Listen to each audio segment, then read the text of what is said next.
Saya Purwito, lahir di Jembrana. Buyut saya memang sudah di Jembrana, Bali. Nggih, pertanyaan? Pertanyaan saya untuk Yai Alawi. Melihat kejadian pemalsuan makam-makam palsu yang ada di bumi Nusantara oleh klan Ba'alawi, apakah ada di belahan dunia ini gara-gara pemalsuan makam, klan tersebut menguasai suatu negara? Kalau ada, mohon dijelaskan agar di sini ada pencerahan. Kita sudah tahu sebenarnya pemalsuan makam-makam itu adalah ujung-ujungnya untuk mengumpulkan duit. Yang kedua, sejak saya kecil tidak ada di Bali ini namanya Wali Pitu. Saya ingin tanya di kalangan sini, siapakah penemu Wali Pitu yang pertama kali di Bali ini? Saya orang Jembrana, lahir tahun 1975. Rumah saya di Gilimanuk, Banjar Arum Barat. Silakan. Matur suwun, wallahul muwaffiq ila aqwamit thoriq. Wassalamualaikum warahmatullahi wabarakatuh. Baik.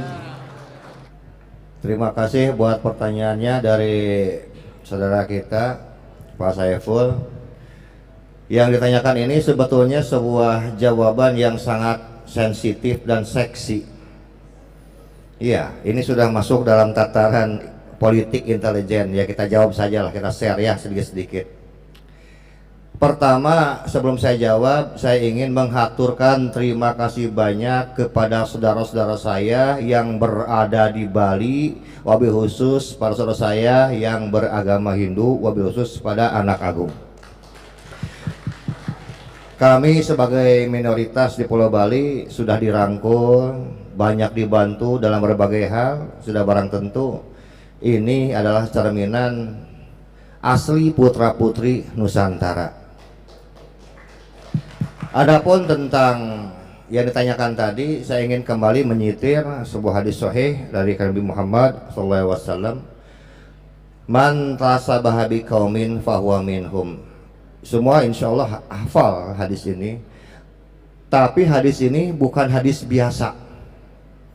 Hadis ini adalah hadis yang luar biasa dan penjelasannya begitu dalam. Dikatakan man tasyabaha, barang siapa yang menyerupai, maksudnya barang siapa yang memiliki tasyabuh, memiliki sifat-sifat, perilaku, karakter sebuah kaum, sebuah kelompok, fahuwa, kalimatnya fahuwa, berarti kalimatul muqayyad, diikat oleh Nabi, pasti, kata Nabi, dia termasuk bagian itu. Tahun 2009 sampai tahun 2015 yang kita temukan data bahwa di tanah Filistin atau Palestina yang kita sebut sekarang dengan negara Palestina terdapat pembangunan makam-makam palsu sejumlah 5.000 makam. Dari tahun 2009 sampai tahun 2015 yang baru ketahuan dan bisa dibongkar baru 500 makam dan makam-makamnya kosong semua. Sekarang kita bandingkan dengan yang terjadi di Indonesia. Kalau kita mengacu kepada hadis ini, artinya ada kesamaan gerakan, ada kesamaan pola. Man tasabah bi kaumin. Jadi kita artikan siapa saja, kita ringkas saja hadis ini, siapa saja yang berperilaku, yang memiliki sifat, karakter bi kaumin, kita artikan sama dengan bangsa Zionis Israel, maka dia sudah termasuk bagian itu. Ini kan indikasi yang luar biasa dari Kanjeng Nabi. Karena Kanjeng Nabi kan tidak mungkin sekarang salah untuk menyampaikan sesuatu. Beliau ini yang disampaikan semuanya adalah wahyunya ilahi. Jadi pasti yang disampaikan oleh Kanjeng Nabi adalah sebuah kebenaran. Tinggal bagaimana caranya kita sekarang memahami setiap sabda-sabda Nabi ini. Jadi ada kesamaan pola gerakan antara pemalsuan makam-makam palsu sekarang di Palestina yang dilakukan oleh Zionis Israel dengan pemalsuan makam-makam yang terjadi di bumi Nusantara oleh kelompok Ba'alawi. Ada sama, apa yang samanya? Pemalsuan makam. Satu. Kedua, saya belum mendapatkan data yang sahih, yang teruji Di antara semua negara yang melakukan pemalsuan pemakam ini hanya terjadi di 2 negara saja. 1 di Palestina, 2 di Indonesia. Sehingga apabila ada selentingan suara-suara dari masyarakat yang mengatakan mungkin, katanya begitu, mungkin Ba'alawi ini adalah agen-agennya Zionis, ya jangan disalahkan juga. Karena apa? Ada kesamaan pola gerakan. Lalu mengapa sekarang Zionis Israel harus melakukan sekarang pembangunan makam-makam palsu? 1 jawabannya, untuk membuktikan eksistensi nenek moyang mereka sudah ada ribuan tahun yang lalu.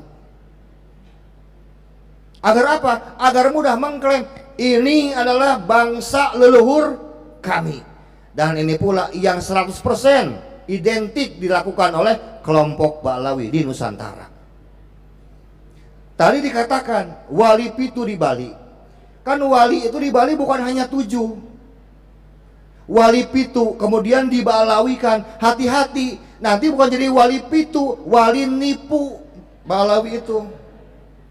Ini ada penipuan. Tadi saya sudah bilang pagi-pagi bahkan kemarin kepada Pak Haji Suryadi dan juga pada Romo Kiai Rais Am kita, saya Bagus Haji Moge dan juga Ki Imad ingin melakukan pengecekan, penyelidikan. Kita ingin check and recheck. Kita ingin melakukan riset bahwa kita perlu rekonstruksi sejarah kembali, terutama makam-makam para ulama, para wali dan tokoh-tokoh yang dihormati di tempat masing-masing, agar tidak dipalsukan. Pada sekarang ini kan sudah kerepotan, Pak, karena mereka dananya begitu besar, kan tidak mungkin sekarang dengan ribuan makam yang dibangun tidak pakai biaya. Pasti ada dong yang membiayai, kan begitu. Ya siapa lagi kalau orang-orang yang tidak bermaksud untuk menghancurkan kebudayaan sebuah bangsa, menghilangkan leluhur asli sebuah bangsa. Apakah kita tahu bahwa sekarang di Israel untuk menghilangkan makam-makam leluhur orang-orang Palestina zaman dulu itu dengan dibangun dengan jalan tol, jalan raya, dibangun gedung, mall. Nanti orang bilang, dulu kakek kamu, buyut kamu makamnya di situ tuh, di bawah mall. Terus kata cucunya, makamnya mana sekarang? Iya, di bawah mall. Bisa jadi bukti? Nggak bisa, karena yang terlihat mallnya. Sekarang kita bilang, mana makam mbah kita? Ini Raden Anu, Raja Anu, diganti Habib Abdurrahman misalnya bin Yahya, jadi Assegaf, jadi Habsyi. Padahal nama dulu yang dikenal oleh penduduk asli tidak seperti nama yang sekarang dikenal. Nah, ini perlu ada rekonstruksi kembali sejarah, rekonstruksi sekarang makam-makam ulama. Dan yang kita ingin dilakukan pertama di Bali. Kenapa di Bali? Karena semua mata dunia memandang kepada Pulau Bali. Kalau Bali bergetar, insya Allah dunia akan bergetar. Ini yang ingin saya inginkan dimulai dari Bali. Kita akan kumpul semua manuskrip, kita akan susun, dan kalau sudah selesai, insya Allah kita akan adakan bedah buku rekonstruksi sejarah Indonesia dimulai di Bali dengan makam wali-wali pitu. Jadi kalau wali pitu sekarang yang saya anggap itu hanya wali limo atau wali panca 5, padahal lebih dari 7. Yang 2 ini kan baru-baru ini diba'alawikan, kemudian yang lain diba'alawikan. Nanti jangan-jangan juga ketua kita Pak Haji Suryadi jangan dulu meninggal kalau saya minta, Pak, nanti Bapak diba'alawikan. Iya, bahaya. Mereka ini semua diba'alawikan karena ingin menguasai Nusantara. Caranya apa? Pertama, bukan dengan membangun makam-makam palsu. Kembali kita mundur kepada abad 19. Ketika VOC, pemerintah Hindia Belanda, begitu kerepotan untuk menghadapi perjuangan yang begitu gigih dari orang-orang muslim yang ada di Aceh. Kemudian turunkanlah Snoek Hurgronje. Waktu itu Konfederasi Eropa mendidik dengan sangat baik 2 agen. Yang satu untuk menghancurkan Islam di Mekah dengan menurunkan yang namanya Hemper. Ini agen istimewa, agen spesial yang berasal dari Inggris.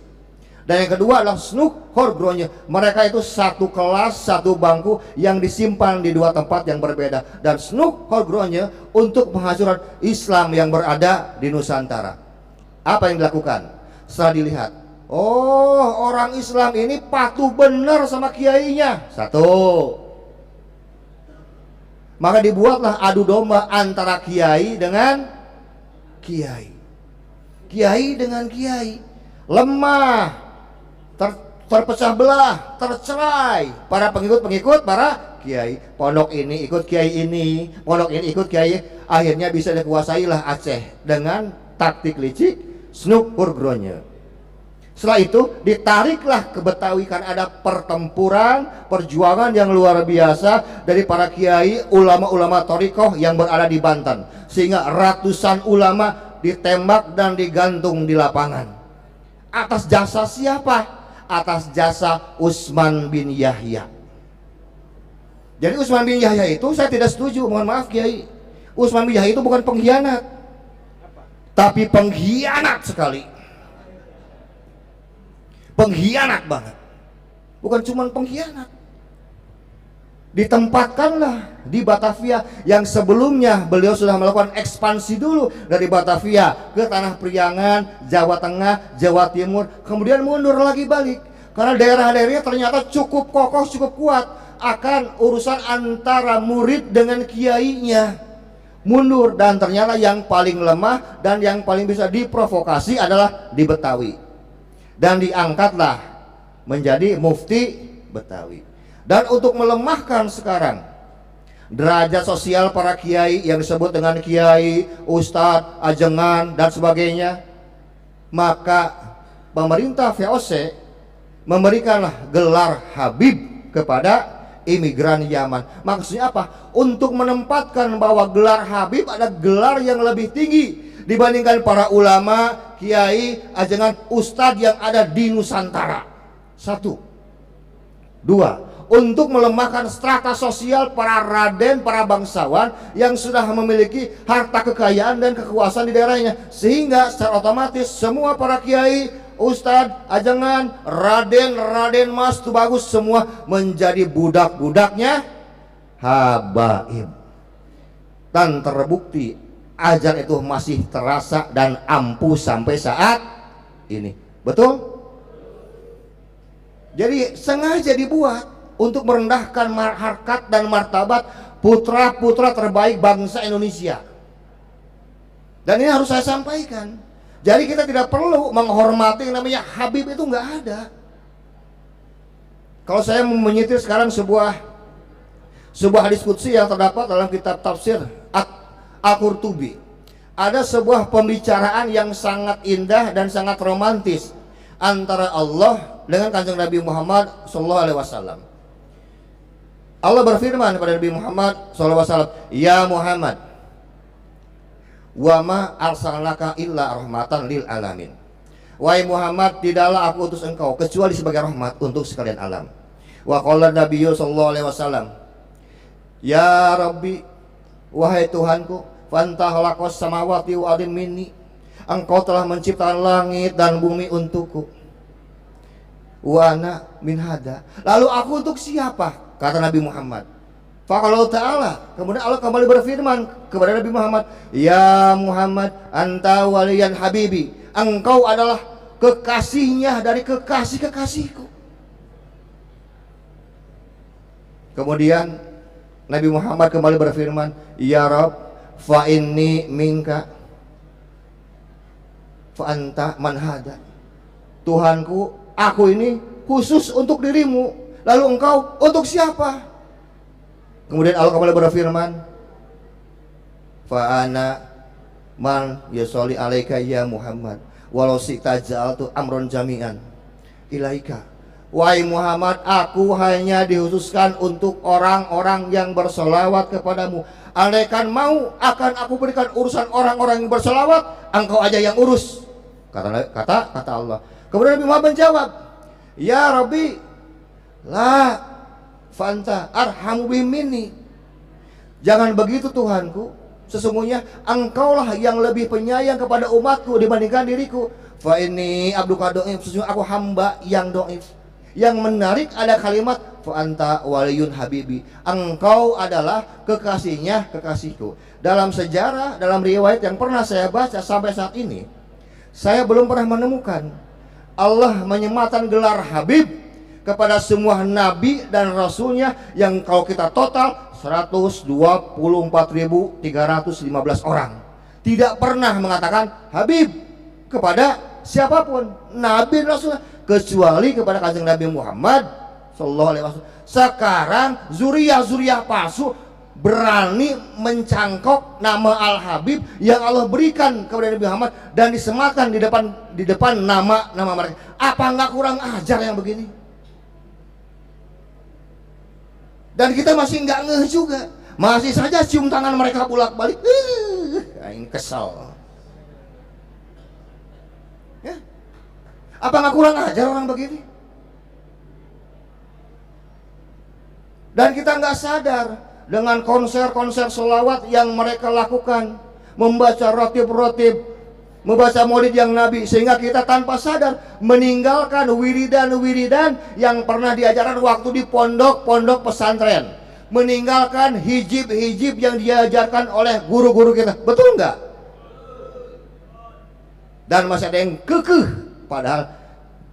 padahal saya khawatir terdapat aji gendam di dalamnya. Buktinya apa? Masih banyak orang yang masih mau baca ratiban, maulid atos dan sebagainya, menghargai mereka di atas menghargai guru-guru kita yang telah mengajarkan sepanjang hidup mereka, sekuat mereka, menyampaikan ilmu agama pada kita, dan mereka ditempatkan di bawah kita. Inilah penyematan gelar Habib itu sangat jahat dan berbahaya. Kalau mau ya jangan panggil Habib, panggilnya apa tuh ya? Khobab gitu. Ya penipu gitu. Ya bagaimana kita bisa mencintai mereka? Wah, mereka sudah banyak tipunya. Yang ditipu siapa? Yang paling banyak korban siapa? Warga Nahdlatul Ulama. Sudah kewajiban kita untuk menjaga warisan ini, warisan para wali songo. Kalau bukan kita mau siapa lagi? Kita mau anak cucu kita jadi korban mereka nanti? Ya jelas gak mau.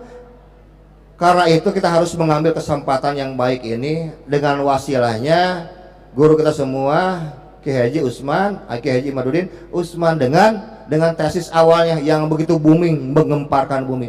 Kanjeng Nabi Muhammad SAW pernah bersabda, "Man futiya babu minal khairi fa in taizu fa innahu la tadibatu jaku anhu." Barang siapa orang yang dibukakan pintu-pintu kebaikan olehnya, maka cepat segera mengambilnya, karena ia tidak tahu kapan pintu itu akan segera ditutup bagi dirinya. Ini bicara kesempatan.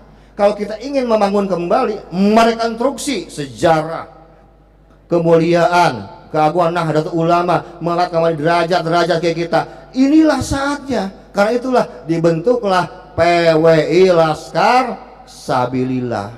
Dan inilah berhubungan dengan Hari Santri. Kan dengan tafsir gampang mas, santri teh matahari, san matahari, tri teh tiga.